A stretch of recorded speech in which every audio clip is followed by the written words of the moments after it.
Welcome, welcome, welcome to the Starch Lady, our weekly Zoom meet and eat, where you get to talk with your mouth full because we can.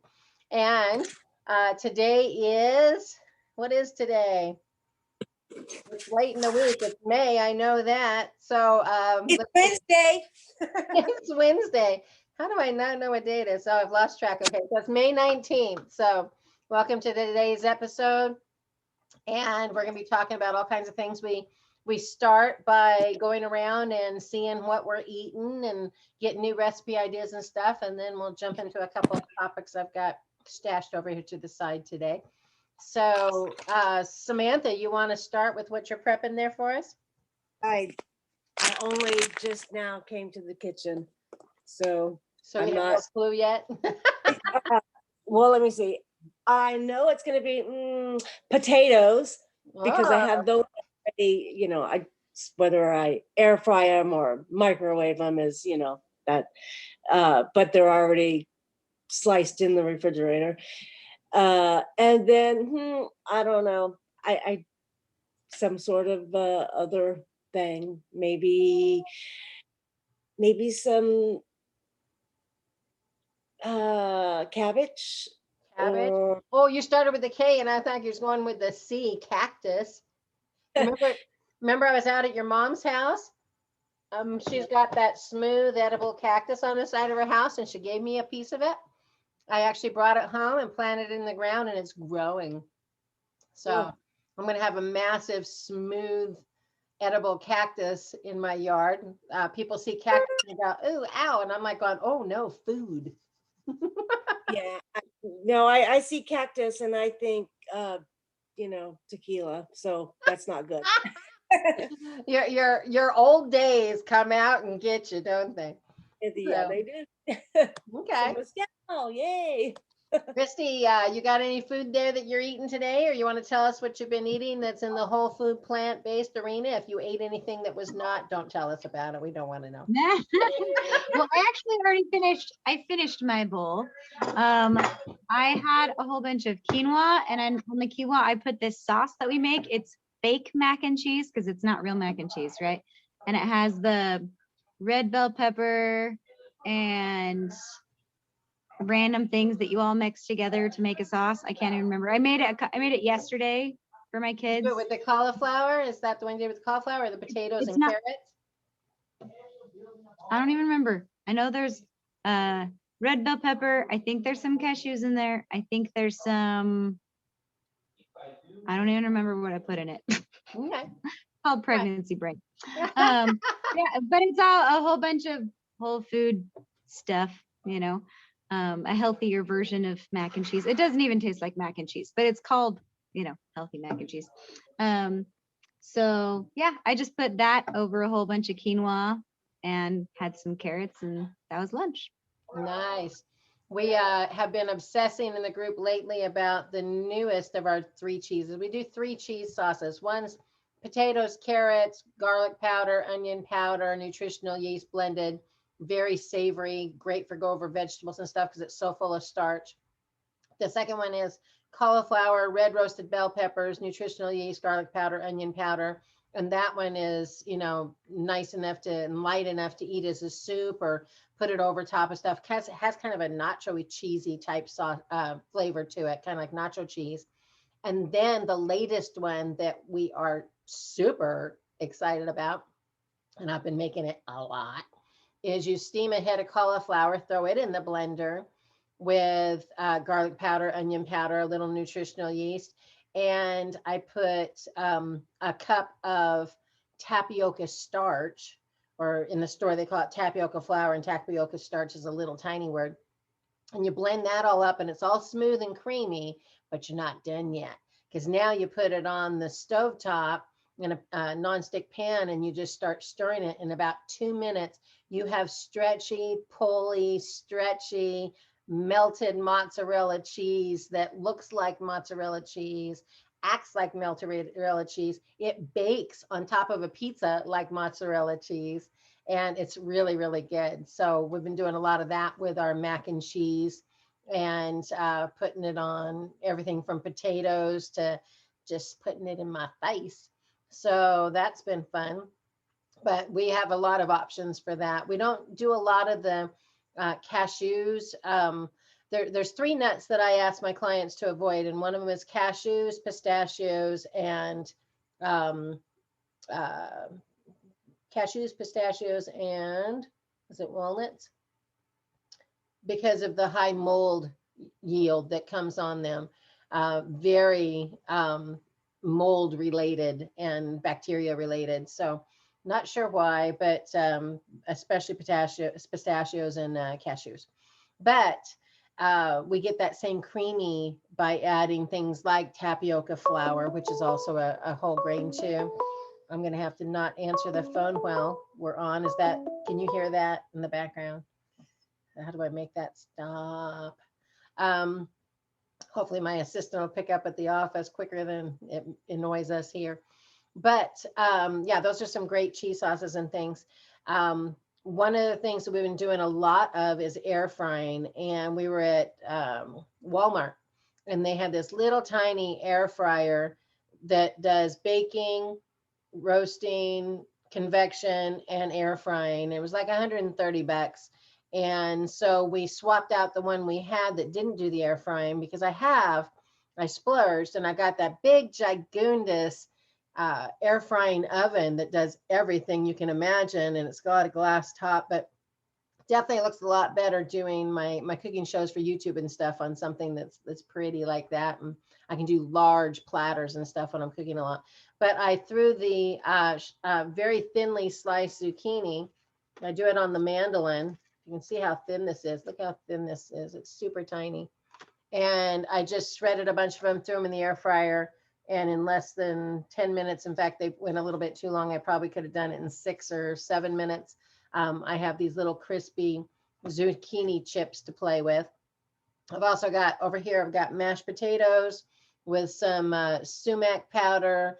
I've got Better Than Bagel seasoning, which is really delightful. And it is just full of these green cactus. To me, they're like, when you buy them like they're kind of like a pickled green bean, but they're long and skinny, and they season them in here with onions. I don't know if you can see some onions down there in the bottom, maybe some jalapenos or something. But this is a Goya brand. I like Goya brand because it's from Mexico and they don't do GMOs. Monsanto's not allowed in there. So we know it's at least that particularly safe, and it says non-GMO on there. But another way to do cactus is you take those leaves right off the cactus, the big flat round ones, and you make sure that there's no needles on there. Now, there'll be needles even on the one that I got from Samantha's mom that will stick in your finger and make you go crazy, and you have to put tape on it to try to pull them out. So it's really important to handle them properly with gloves. And then we do run a flame across them, like one of those little butane lighter kind of things to make sure we burned off all the needles. And then you can wrap it or put it in a glass dish or baking dish with a lid with just minimal amount of water, put all kinds of seasonings in there, and you can bake it and it tastes like a giant green bean. So you can also slice it really thin, and I think they call those rajas when they're really thin sliced cactus or whatever. It's kind of like our word for julienne, just really thin sliced. So that's kind of my lunch today. It's also brunch because I woke up late and haven't had breakfast. So much going on getting ready for surgery this week if I decide to have it.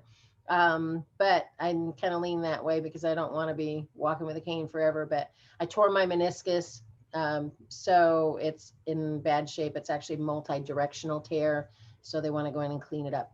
But anyway, so trying to get all that done, I have been getting to bed late and not getting up as early. So on the thought of pain, though, let me show you what. Oh, by the way, got the groats in that Gina's been talking about. Now, Gina's not with us today because she's still on her anniversary trip. She's lost so much weight and so many inches, and she was working up to this special trip, and she's just doing really, really good. Oh, did I zoom myself out of oh, I did. I zoomed myself out of clarity there. Is it going to tap out? That better? Okay. But anyways, sometimes Christy will have 20 people on this call. Sometimes it's just Sam and I. So, but we always have it on playback, and they know that they get points in our group. We have a contest. I'm all about bribery. And so we do a points for participating in the luncheons. We give them points for watching the playback and leaving a comment in the bottom if they weren't able to attend. We track pictures. You get points for pictures and things like that. You post the foods that you eat that are in the program, and just great ideas and sharing them. So, but anyways, regarding pain in my knee, I ended up going to see Rhonda, my friend Rhonda. She owns Rhonda's Nature's Way. She has 2 locations, one on the south side and off of Military and 35. And then she has one at I-10 in Callahan, real close to Sam. The other one's close to your mom, Sam. But she recommended, well, at the doctor's office, the orthopedic surgeon had wanted me to get this prescription. Well, it used to be a prescription. It's over the counter now at the pharmacy. It's a pain cream, but it's got a whole lot of weird stuff in it that you can't read or pronounce or understand. And so I went to Rhonda to get this one instead. It's called Trauma Plant. It's comfrey cream, but it also has boswellia in it, which is frankincense basically. And I rubbed that in, and immediately the burning sensational pain that I've been having for 3 weeks now went away. And she also recommended the Curamid pain relief, which is also made from turmeric. And in fact, curcumin is, think turmeric for flavor in food. That's what gives Indian food the yellow color. Think curcumin for medicine. So it would be like if you had an apple tree, that would be the turmeric, okay? But the little apples, the small portion, the apples, that's the curcumin. So they extract the curcumin from the turmeric, and it's a very concentrated version, and it helps a lot. Now, I, as you know, am not a supplement person. I will tell you immediately how to fix yourself with food, maybe an essential oil and Bach flowers for emotional distresses and things like that. And so if I'm reaching out beyond, I'm going to go to Rhonda because she knows her stuff. She's had these stores, both of them, both locations, for over 40 years. I think one for 45 and one for 40. And so when she makes a recommendation like this, I usually listen because that's her expertise if I have to reach beyond and I don't want to do, of course, a pharmaceutical. She also gave me another bottle of the thyroid supplement that works, I think, better than the synthroids, of course, that's synthetic, or the armor thyroid, which comes from like pig thyroid and things like that. I did that a while back, a few years ago. My thyroid on its own is so hypo-thyroid that my numbers read 14 and the normal range is 0 to 4. And so I had been doing those supplements with Rhonda a few years back, and I was feeling great. And then I went to get my blood work done, and they called me panicking like 2 days later and told me that my numbers were high on my thyroid. I had to get back on my medicine because I'd, mistakenly told the doctor that I wasn't taking her stuff. And they were just having this panic attack. So then I panicked. So I hurried and got my prescription and started taking them again because I thought, oh no, I've ruined myself. Well, about 3 months later, I had time to stop by the doctor's office and pick up my blood work. And lo and behold, my number was only 4.9. I was so mad. Okay, so my normal was 14 without medication. And by doing the natural supplementation through this same company, I had gotten it down to 4.9 and the high was 4. I was so close. So you can't just get off thyroid medicine. It is a process. You can really hurt yourself. So you have to, anytime you want to come off of a prescription medication, you have to talk to an expert. So, I work with Dr. Eugenia at the pharmacy, and she's really good at being able to help me calculate that for people. Dr. Ray, the semi-retired medical doctor that I work with, he can do that. He does like a $50 consultation and helps me with people's medications all the time. But you have to increment down really slowly or you'll hurt yourself. So anyways, I've incremented myself down and I'm trying it, the same brand again of the thyroid medicine. Again, I'll keep you posted. All right. So anyways, the other one that she gave me was a Curamed. This is just the straight up curcumin. It's not the pain formula. It is the straight up curcumin, like the little apples off the tree, the small portion that is super concentrated and super beneficial. So that's where I go if I need any extra help. So a couple of subjects have come up this week with different clients, and I wanted to address them. Maybe it's the weather, maybe it's the rain we've been having a lot of lately, but we've been having a lot of discussions lately about depression. And that's something that I've struggled with over the years. And until I started eating this way and including back in the starches, because, you know, I keep repeating like a broken record, but for the benefit of the new people listening in, I had a surgery that went completely wrong. They did a hysterectomy and nearly killed me back in 2009. And from that, I was extremely at risk. And I was on a wound vac for 4 months. Had daily nurse care. Physical therapy taught me how to walk again. Gained a lot of weight that I'd tried to lose, gained it back. It was horrible. Anyways, I discovered alkalinity and pH miracle and just a plant-based lifestyle. And with that, I was able to reverse and completely dissolve the lumps that were in my breast that they wanted to start poking at next. And it's like, yeah, no time out. And I was able to get rid of those to the extent that they actually called me into a special meeting and they brought in about 15 medical doctors, you know, residents or whatever, that had their clipboards and their lab coats on and wanted to ask me, what did I do to get rid of the lumps in my breast? You know, where did the cancer go? What happened? And as soon as I started saying that I drink alkaline antioxidant water every 2 hours like clockwork and eating, you know, vegetables, you know, 75 to 95, you know, 75 to 100% at every meal and snack, they started walking out of the room in single file. And they didn't want to hear that. You know, that's not their expertise. Their expertise is you tell me a symptom and I'm going to tell you a pharmaceutical drug that you can take to fix that. Or a treatment or a surgery or something like that. So they weren't interested in learning how I'd gotten rid of the breast cancer. So that started a whole new journey for me. And I did lose a significant amount of weight, but I got stuck around the 250-pound mark. And I've been stuck there for a long time. And I was tired a lot and I was hungry a lot, which makes you graze a lot. And even if you're grazing, you know, seemingly healthy things, it can cause you to still stay the same weight or whatever. And your body goes into what's kind of like a storage mode. When I finally put what I was eating into the calculator, one of those food program calculators, I was only getting on average 400 to 800 calories a day. That's not enough to sustain somebody who's 250 pounds, that's for sure. And so, yes, the breast cancer went away, but I was tired and hungry a lot.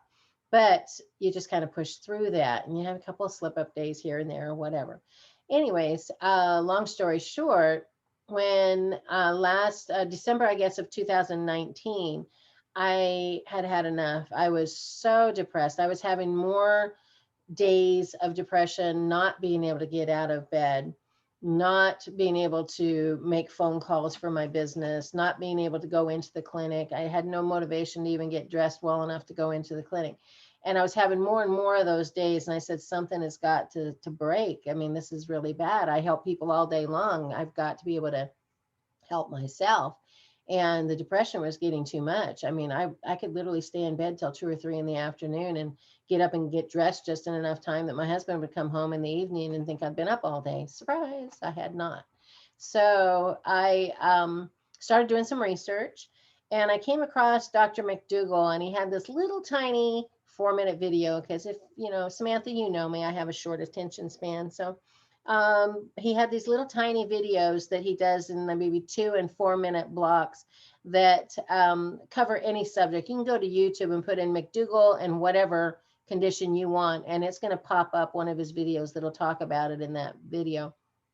And he has a little tiny one. I can't play it for you. We learned the hard way. When I try to show you a video with audio, it pops up and you don't get to hear me. It messes things up. So we can try it because this new camera setup might work. So let me try that. I'm going to screen share really quick, and we're going to give it a try. If you cannot hear it, shout at me, okay? So we're going to go over here. I'm going to move this. I'm going to go over here, and we're going to go YouTube, and we're going to just pop in the little search bar. We're going to put McDougall, and we're going to put depression. It's only a 4 minute video, and I really hope that it will play for you. Right here, it's 2 minutes and 37 seconds. Tell me if you can hear this when it starts. Those emotions, This is an they were put on advertisement. Can you hear hold the by advertisement? time, by careers being built. Oh, you can. Oh, well, But a hot class dang. Okay, bridal we're going to skip weekend the at a ad and let you watch the whole deal here. Yay. Love the new camera.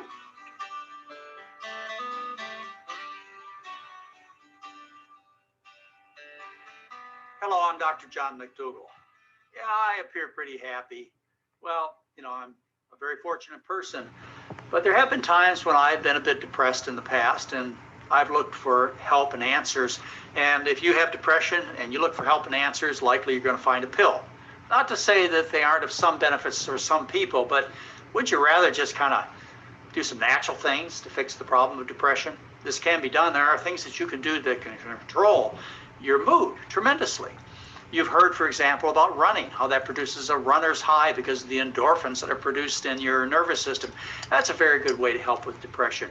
The other thing that you may have heard about is eating carbohydrates. There was a book that was titled Potatoes Not Prozac, and that was about eating a high carbohydrate diet to relieve depression. What happens when you eat a lot of carbohydrates, in other words, potatoes, rice, corn, and so on, you produce a lot of serotonin in your nervous system, and serotonin is anti-depression in its effects.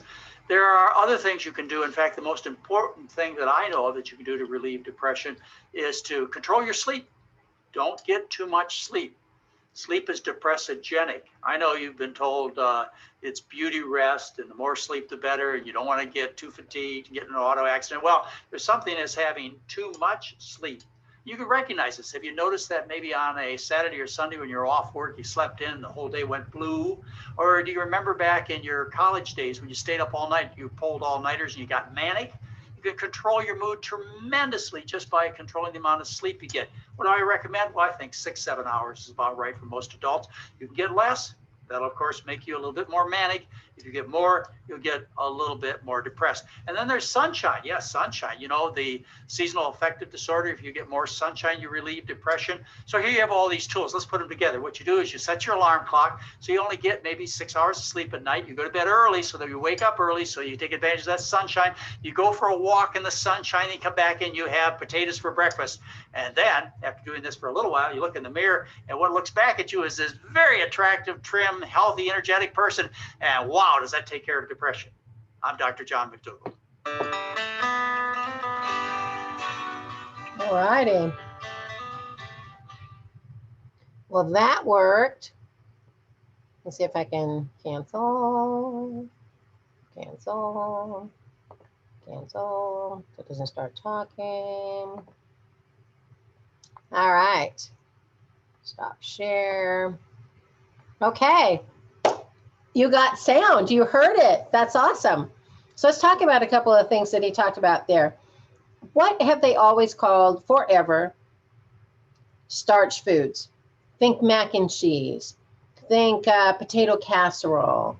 Think French fries. Those have always been comfort foods. I think that's your body telling you that you need that carbohydrate. You're not craving a steak when you're depressed. You're craving a big bowl of mac and cheese or pizza or something that's got high carbohydrates in there. And that is kind of what we're eating. I mean, we make pizza crust. I don't know if you've seen this one, Christy, on our group page, but we take mashed potatoes, season it up, and smash it down, or hash browns, smash it down, bake it, and it turns into this lovely thin or medium or deep dish pizza crust. And then we top it and throw it back in the oven again. And so we got potatoes on the bottom, our vegetables on the top, our tomato marinara sauce on the top, and then we plunk that cauliflower cheese on top, and bam, we've got pizza to die for. And it's exactly what we need to be eating. And so Dr. McDougall always has some little quirky phases on the Facebook page. Early this morning, I think it was, I put a little video where it says the best of Dr. McDougall and all his little weird, quirky comments and stuff. And the one that they didn't put on there was my favorite, where he says, "It's not your food." He says that all the time. Hi, Carolyn. Welcome. Carolyn works up in Canada, and she's on her lunch break. She joins us like this every week. So we'll pop over and see what you're eating there in a minute, Carolyn. But anyway, so when it's not your food, we have to think about that. So he talks about the starch-based diet. He talks about getting less sleep. Now, that's something that I've done naturally. My family just doesn't understand it. They think that I like to sleep until 10 o'clock just because I want too much sleep. But they didn't realize that last night I didn't go to bed until like 2:30. So I really only got about 6.5 hours of sleep. So, but I need to shift that because I want to be able to spend more time with my family in the morning. And my son that's going to college here and my husband, they get up and they're toddling around the kitchen about 6:30 in the morning. So if I'm only going to get 6 to 7 hours of sleep, I need to be in bed with my eyes shut by at least 11. But it seems like I can't do much work when the TV's on. So I do a lot during the day, and I just need to stop. I need to say, this is like a normal office, even though I'm working from home. Put the computer away and stop, working. And then go to bed at a decent hour. Now, my son, he's got that down. Ever since he was a little boy, I've never understood it. In the middle of a movie, when it was the epic part of the movie, he would just get up and announce, "I'm going to bed now." And it was like, what? As soon as he felt tired, he felt it was more important to go to bed than to finish watching the show, because he felt he could always watch it again later or something like that. And I just have never been able to go to bed at 8:30 or 9, but he's actually pretty good about that. So working on sleep is a really important thing. And I do notice on the days that I get too much sleep, like my husband likes to sleep until 10 or 12 on weekends. And our not only is our Saturday gone, but it is draggy. And just like he's saying, it turns blue. It's like, whatever, and then you're eating lunch and it's now 2 o'clock and the whole day just gets kind of rotated. So that's important. Sunshine. Talking about sunshine. Now, I've listened to a more advanced lecture with Dr. McDougall. And you remember I went to the 12-day program and we talked about a lot of these things with him one-on-one and in the classes and lectures that they provided for us, that we need the vitamin D, but we need to get it naturally. He is like me. We are on the same page when it comes to anti-supplementation. We want to get these things from our food. And when I hear people saying, but our food's depleted, the soil's been just mutilated for years and centuries, and we don't get the nutrients we need. To me, that's insulting the farmer and his expertise in knowing what his soil needs, knowing the pH and the mineral content, knowing which crops he can plant here this year so that it has the nutrients it needs for the crop B next year, and so on and so forth. When we lived up in North Dakota, we only saw sunflowers on rotation because sunflowers really leach a lot of stuff out of the ground. And so they could only plant them, like I want to say every 4 to 7 years. I can't remember. It was a really long time between seeing sunflowers driving down the road when we'd be living up there. And potatoes, they have to rotate these things in order to get a proper crop.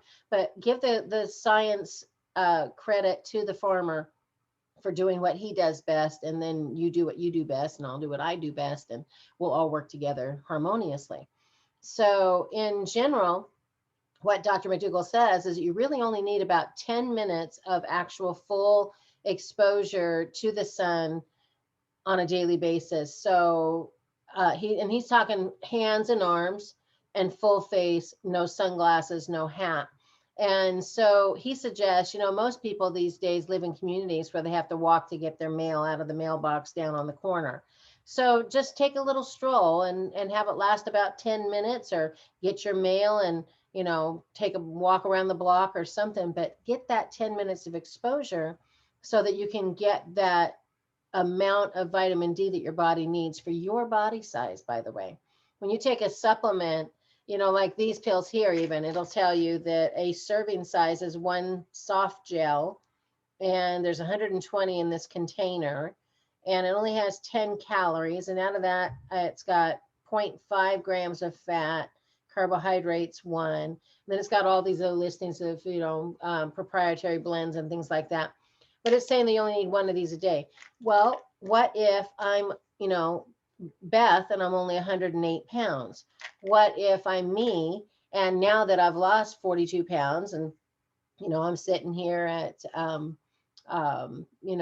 100 and 100, I wish, I'm not in Wonderland yet, 208, 209, or back when I was 250, or so on and so forth. How is one pill enough? And how does our body know that? So that's why I like to do the supplementation that I prefer by making that salty green lemonade in the morning. And as I've explained in other videos, you can look at, on the periodic table, the sodium with 11 protons in the nucleus will trigger the production of minerals that your body needs for your body size. So if you need magnesium to regulate your body temperature, being too hot or too cold because you're having hot flashes, you're pregnant, whatever, that will actually trigger enough protons to give one more, which is now 12, which is magnesium, 8 more, you've got potassium, no more leg cramps, la, la, la. And it kind of triggers this cascading effect. Like I illustrate it like sodium being like grandpa at a family reunion, and he's going to distribute the minerals that your body needs for your body size, not your neighbors, not the lady across the street, not the lady on the camera in the YouTube videos. Okay. So for your body size, it'll trigger the proper amount. So going out into the sun, walking to get your mail, taking 10 minutes. I've also read studies that the majority of the vitamin D enters through your retina. So if you're wearing sunglasses, that's going to kind of defeat and diminish that purpose, right? If I've also seen just recently on one of my groups that they were asking for sunscreen alternatives, and it's like, how about a hat and some long sleeves after you've had your 10 to 30 minutes of good sun exposure? And I'm waiting to see the comments later today, because they're going to think I'm the odd man out, because everybody else in the group was, listing all these, recommended, lotions and potions and oil. And somebody, people are always saying, coconut oil, for example. And it's like, well, do you want to fry your skin? Let's put some, nice grease on there and go sit in the sun and fry ourselves even better. But coconut oil does have its benefits, and I do prefer coconut oil being used on the external part of the body rather than the internal, because it's still a saturated fat. So if I need to add something, which I haven't used a lot of lotions, anybody who's got my water system, Christy, you could probably tell them, did your skin get softer when you started using my water equipment and not having the chemicals in the water and stuff? Did you notice that? I definitely didn't feel that chlorine-y. I mean, because chlorine like takes away all the moisture and stuff, right? So I definitely didn't feel that feeling anymore. Yeah. The stiffness. Yeah, you can actually do a little soap test with hard water. You can soap and soap and soap before you'll get any good bubbles. Whereas with the softer water, with the impurities taken out, and we remove 116 specific toxins, with those out of the water, just a little drop will do you. And it's like you got bubbles for days going on. So that's, something that we've noticed. But people always ask me about my skin. They go, why is your skin so clear? And I go, well, let me tell you, So I don't need to use a lot. But if I did need to use something for dry skin, it would probably be coconut oil, because I'm definitely not going to put baby oil on. I went to, I had a massage therapist that came in and wanted to work out of my office when I was over on Blanco. And they came in with their stuff, and it's like, no. They came in with big bottles of baby oil. And it's like, no, we're not going to put toxic waste on our clients. That would not be good.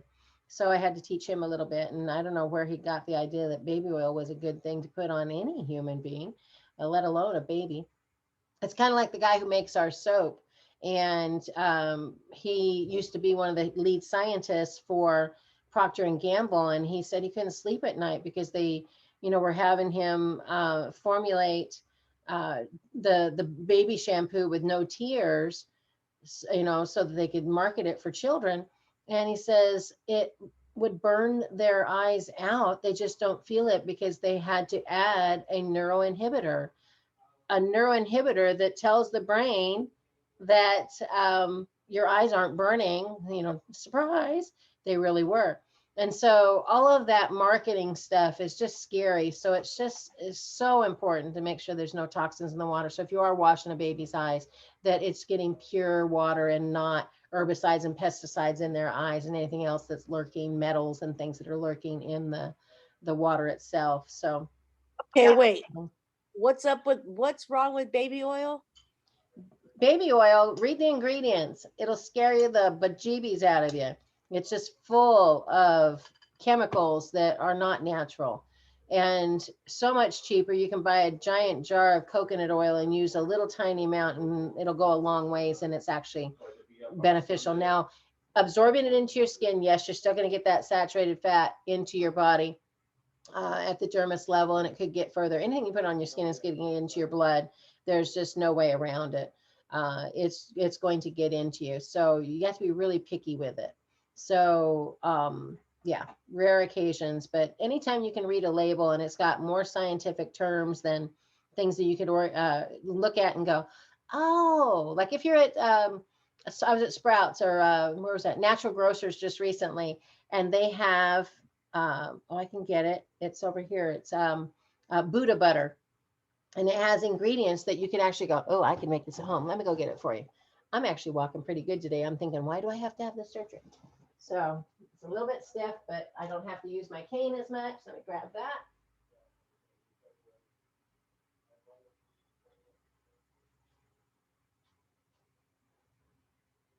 Now I tell people all the time, I got my robe on today. Sorry, I have not been up long. I tell people all the time, if you can't eat it, don't put it on your skin. And so this is Buddha butter from, you can get it at Sprouts, Whole Foods, things like that. But let me read the ingredients. But I love this part right here. I'll read that to you in a second. Ingredients: organic shea butter, fair trade cocoa butter, coconut oil, olive oil, and jojoba oil, organic and unrefined. That's all that's in there. Those are all things that I can buy separately on a shelf that are single mono ingredient items, and I could put them together and I could create me some Buddha butter if I cared to take the time to do that. All right. And I love this right here on the label. It says, remember, friends, what you put on your skin also goes in. Now, isn't that not just what I just said? I saw that on the jar and go, you are my people. I think I'll buy you. So, and it's a real thick cream, and it takes just a little. I've used this probably 15 times, and look at barely how many times it's been touched there. It's just, it needs such a little amount, and I put that on my hands, and I can do like an entire, leg and my feet with that. That seems to be where I stay the driest, but anyway, so that's the thought. But wanting to be able to be more natural and stuff like that, if you can eat it, know that your body's going to eat it too, and be limited on how much that you would even do of even the saturated oil that's in coconut oil. Coconut oil has other benefits for the skin as well. It is a natural antibacterial and antifungal. And so that has been used for many, many, many moons to use for like rashes and different things like that, hemorrhoids, different things that it can help to settle down and stuff like that. But before we get too far off track here, Caroline, what you munching on, girlfriend? Today I have brown rice and green beans, side salad, and my preload soup. What's in your preload soup? This time I think I had cabbage, carrots, maybe cauliflower, I think. And I put a bit of tomato paste to make it a tomato base. Do you leave it chunky or do you blend it? Yeah, you leave it mostly chunky. Yeah. Okay. Okay. I know a couple of the gals have been, and guys have been talking about doing their preload soups and stuff and how it makes them fill up better. But it also makes them get some extra nutrients in that they had not been getting, because a lot of the group members I've noticed are not salad eaters. And so they were doing a little bit more starches than they were vegetables, which is fine on the starch solution version. But doing the maximum weight loss, which I would prefer to call it the maximum health, because remember, I have found in the microscope, if I have at least 50% vegetables with my starch, that the blood stays absolutely perfectly beautiful. And so that's something to think about. Even when we're buying pastas, we want to buy minimally processed. It wants to be red lentils in water. It wants to be brown rice in water. It wants to be very minimal. I think there's one pasta we get that has like 2 or 3 grains in it, but it's like quinoa, brown rice, and something. But they're still all mono grains put together, and no additives, no weird words. Like when you buy the regular pasta, the semolina, if I'm saying that correct, it's got all these other weird things in there that aren't something you can just whip up at home. You know, you need to know what you're doing when you're doing that. So what was the other thing we wanted to talk about today? So we were talking about depression earlier, Caroline, and you can watch the playback. There's a video from Dr. McDougall. It's very short, talking about getting less sleep, getting the vitamin D in your sunshine, being out in the sunshine. It looks like we're going to get another storm. My sky is going very gray all of a sudden. And a couple of things you can do. Oh, and the starch foods. And I can tell you, back on that subject, that since I've started this whole food plant-based, adding this starch in program, and it's going on a year. June 1st will be a year for me. And I've lost 42 pounds and just feeling amazing. I've got more to go, obviously, but I am feeling amazing. And I'm not as, I eat out more than most of y'all just because of my schedule and my husband's schedule and life. And so that really puts a twist in it when you get into restaurant foods. But I have not been disappointed in ordering a baked potato or a baked sweet potato or rice with vegetables at a restaurant. You can go anywhere. We went to a teppanyaki grill, one of the Japanese grills where they're throwing food at you and stuff. And we were there just this last weekend on our little road trip. And I was able to get steamed rice, and then he did the vegetables, and he didn't add soy sauce or anything like that. And it was absolutely delightful. So where there's a will, there's a way. You just have to ask, you know, what's the worst they can do? Tell you, no, leave. You can't eat here because I want to destroy your life and your health. They're not going to do that. So they're here to serve you. And that's very helpful. I know we're a pain in the neck when we get to the restaurant, and my family wants to crawl under the table when I start the order because I have to be gluten-free, animal-free, dairy-free, you know, it drives them a little nuts, but they get used to it. By the way, back to our conversation last week about this trip we took. We rented an RV, and it was beneficial to the point that I know I never want to own one. It was too big, and it was a Class C, 25 foot. Anybody can rent it and use it, but it was a box. And it was not only a box with a car in the, you know, the vehicle in the front, but it had that overlip. So we're talking about wind drag central. It was horrid. So yeah, I would definitely want something a little bit more aerodynamic, whether it's a teardrop trailer that I pull behind the car so that the wind can go up and over it, or one of those like Mercedes Sprint vans, or there's the one made by Dodge Ram that goes up and over. It's very smooth over the chassis.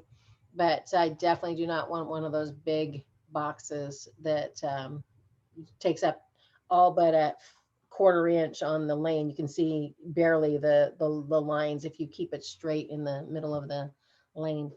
So, but we had a great time though. We had a really, really good visit, ate some amazing food and was able to make some really good choices and things too. So that was fun. Were you going to say something more about probiotics?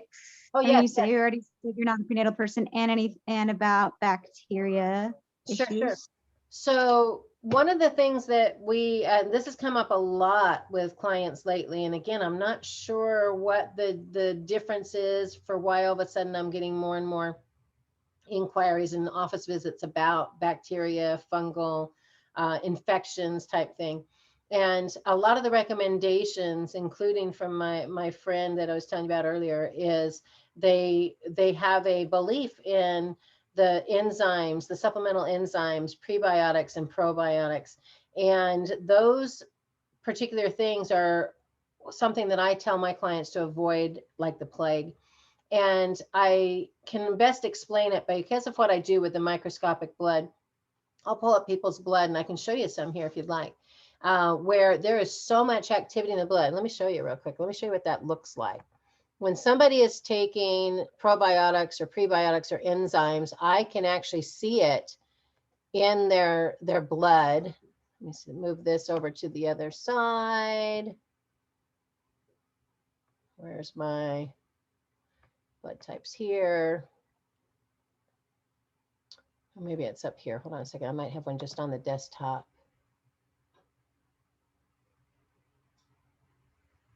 Colony 1, 2, 3, 4. Let's see. Let's take this one. Hopefully I'm not talking in the background, but let's see if I can see it here for you real quick. Well, there's one little parasite here by my mouse. There's a couple of here. Well, I call them parasites when they're big like that, but let me find one that's more of a colony. Hold on a second. Let's see. Let's try this one.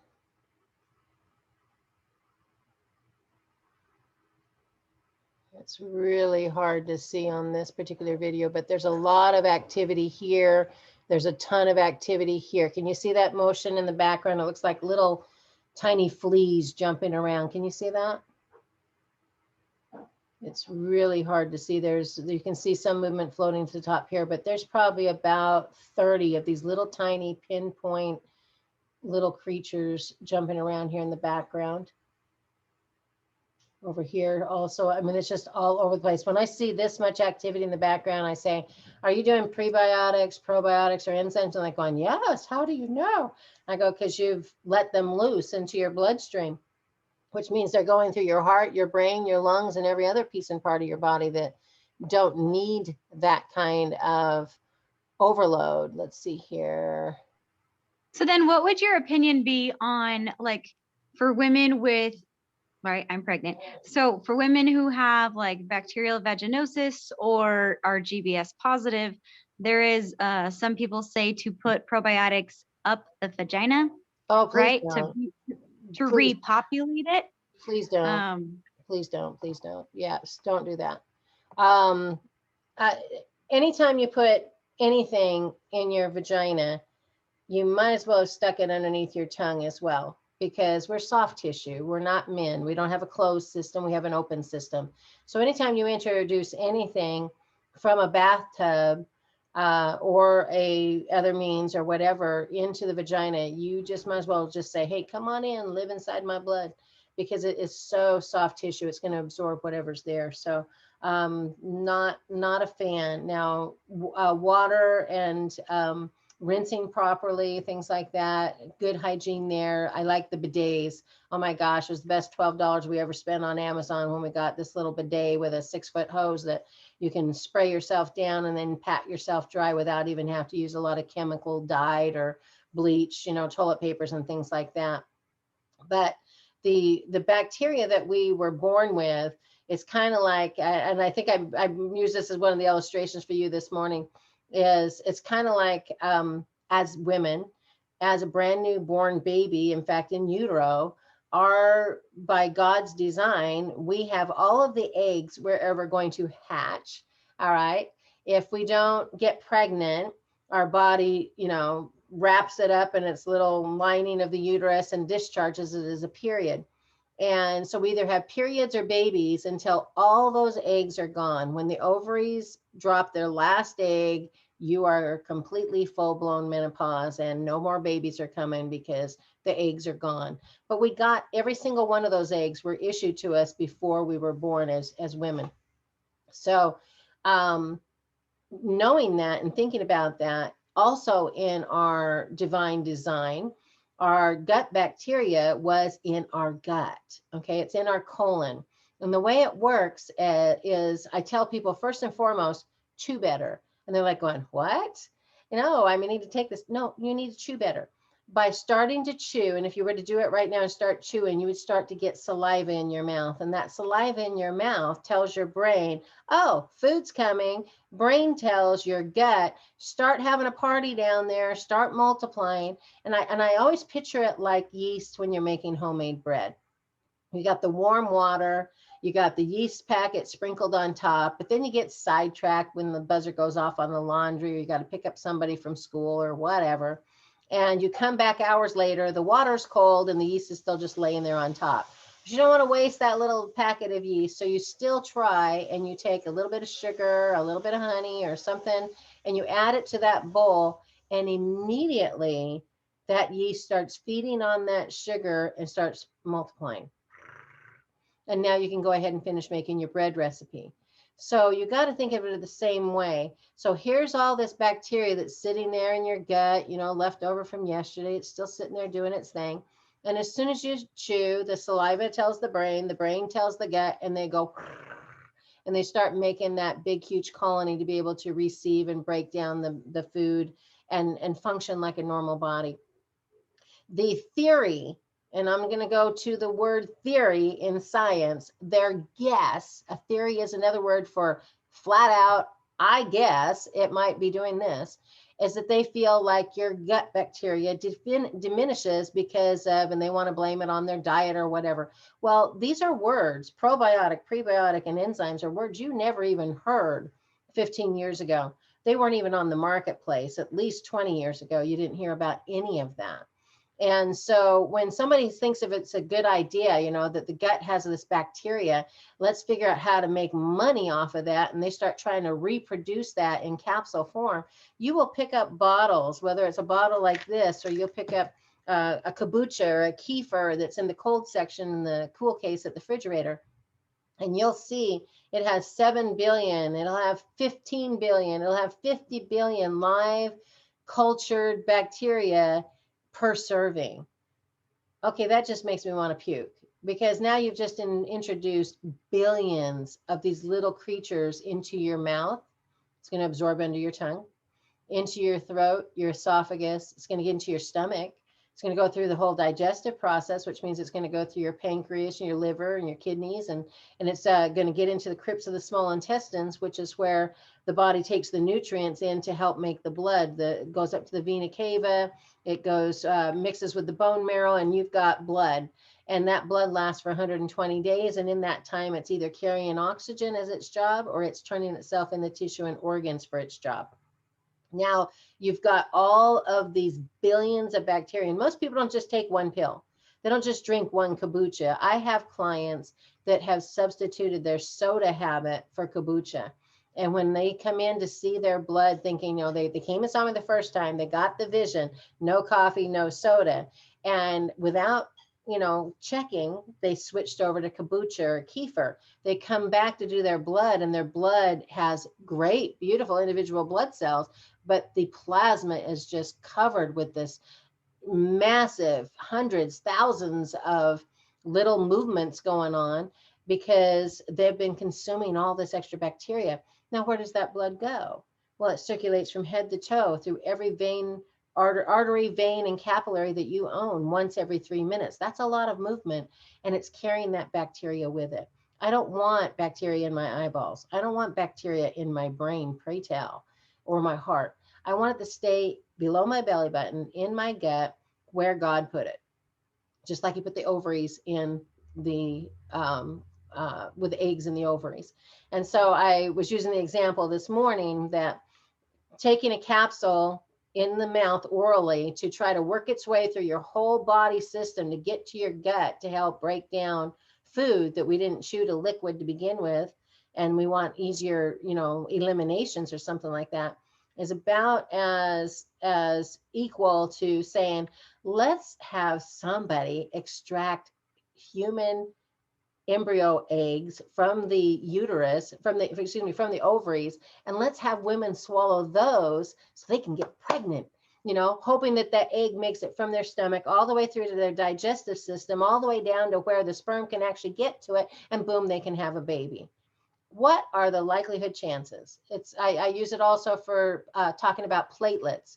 There's that blood place over on 410 that you can get paid $1,000 to go in and donate platelets. And you have to go like 10 times or something, but they want just plasma and platelets.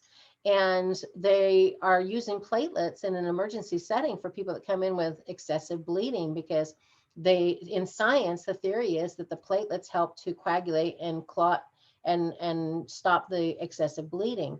Well, again, they're taking platelets out of this human being, putting it in a tube, and they're sticking it in your left arm so that your right arm will stop bleeding when you're in a severe accident.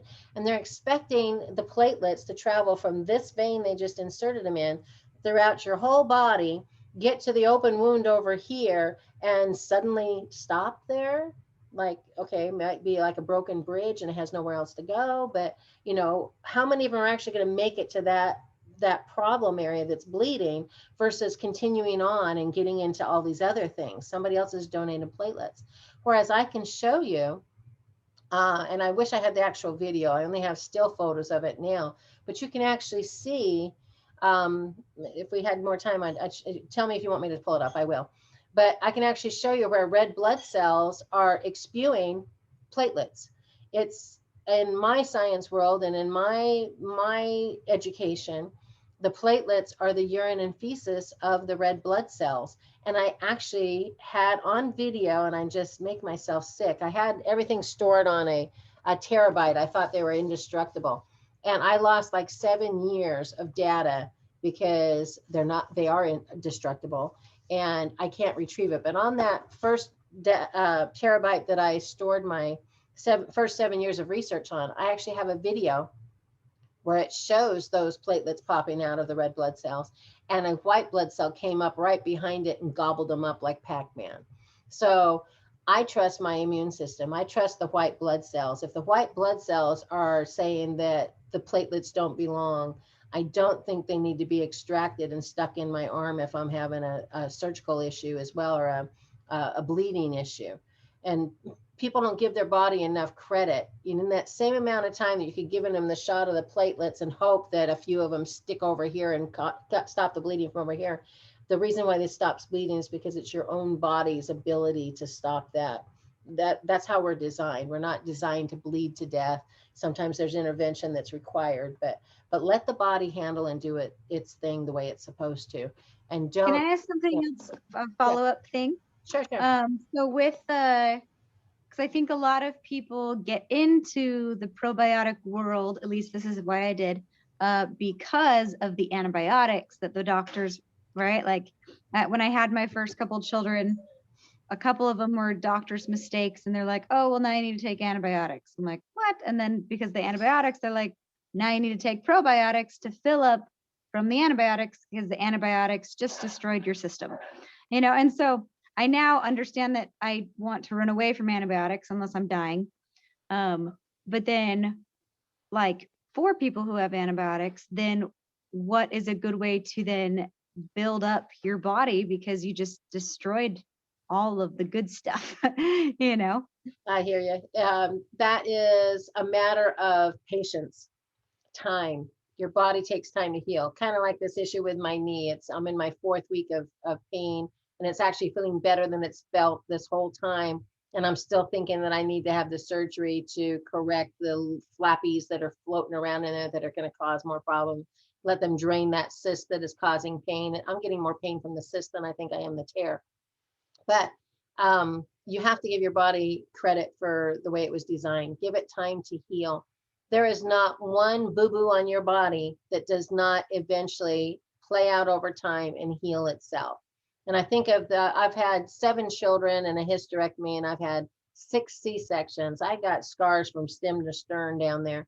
And every single one of them started out gross and nasty, but over a period of like 6 weeks, regular maternity leave, they literally had closed themselves off, whether they were held together with staples or stitches or tape, they were able to heal themselves. I've seen open wounds that have closed and healed themselves. It's a matter of just being patient, letting the body work the way the body's designed. We're not going to be left out there with no bacteria. When we do antibiotics, yes, they are horrid. They really, truly are. And I tell people, no matter what procedure you're having, you have to make sure that your diet is pristine. And that means no animal fat, rotten decay, and all the bacteria that is in them, decomposing bacteria that starts the minute they die. The bacteria that was in their gut now multiplies big time and starts over consuming it. If you want a real thrill, go to YouTube and look up in decomposing squirrel. And they took all these still frames of this squirrel that got hit up the roadside and watched as it just totally just, and all that was left after the end of this little short 1-minute video of fast frame play forward was fur, because the entire insides of that animal had completely decomposed itself. And there was not one image in there of any animals coming and picking at it or anything like that. It was just literally decomposing just on its natural bacteria. So anytime you eat anything dead, whether it be a chicken's egg or, and we've shown this slide a lot, that would be why I wanted to natural toenail fungus remedy. Oh yes, so we use vinegar, white vinegar for toenail fungus as well, because same thing. They want to give you all these antibiotics to fix your toe, but where is that antibiotic going? It's going through every inch of your body to get to your toenail, and how much of it's actually going to get to the toenail? We just have to kind of start thinking of it like that, and giving your body the ability to heal itself. Using the vinegar, vaginally, douching with it if we need to kill bacteria. But it's something that's natural, that's not going to harm us, and it's not going to destroy everything else about us. But the gut bacteria, every part of our body will regenerate itself. Remember, you're not the same human that was sitting here 5 years ago. Every cell in your body has a lifespan. Every organ has a lifespan. And we talk about, the skin, every 7 days you get a new layer. Every 7 months you get a new liver, like a lizard's tail. Old cells die off, new cells come in every day based on what you ate and drank. And that liver can be completely rebuilt in 7 months if you're relatively healthy. Now, if you've got a lot of fat built up on your liver or different conditions, alcoholism and different things like that, it may take 14 to 21 months, but you're still going to get a new liver every few years because of the natural body's design for old cells to die off, new cells to come in. And those new cells are created by every single thing you put in your mouth, by eating or drinking or put on your skin. So that's when you have to get really, really selective about what you eat, what you drink, and what you put on your skin. So that's why we go for the whole food plant-based. Avoiding the meats, dairy, and oils, because they cause so much damage on the inside of your organ production. So is that helpful? Any other questions? I can go on for hours, as you can tell. I cannot see my clock today. I have no idea. Usually down here in the bottom, I think I must be full screen or something, because usually down here in the bottom, it'll tell me what time it is. Maybe my watch over here tell me. Oh yeah, it's 1:11. Oh, that's, what did I tell you about numbers and me? Okay, there I am, 124 pounds, by the way. That's my engagement picture. 1:11. I love numbers. Oh, it went to 12. Ones are just like my thing, and they show up everywhere. And I got engaged on the 11th. I got married on the 11th. I have, 12 kids, 11 living children. And I mean, it's just a number that's just keeps repeating itself in my life. So anyways, if we don't have any other questions, anybody got something else they want to ask? Any other new recipes we want to try this week? Y'all gonna run out and get some cactus? Have I sold you on the cactus? If not, come over to my house and I'll give you a chunk off my bush when it gets bigger.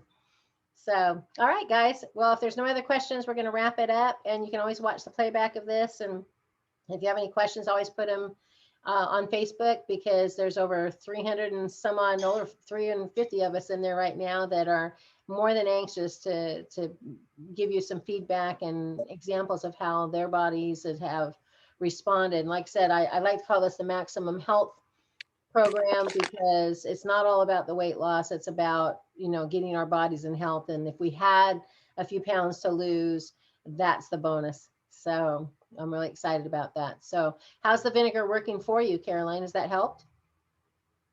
I actually hadn't started it yet because I wasn't sure if I should do that by itself because I don't have oregano oil yet. Okay.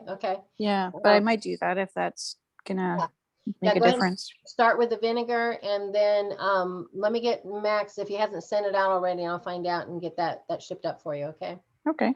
All right. Sounds good. All right, guys. Well, You have a great. I finally got tapioca flour. Oh, you did. That's the one. That's So the one. I can, I'm gonna make some hopefully cheesy stuff today. There you go.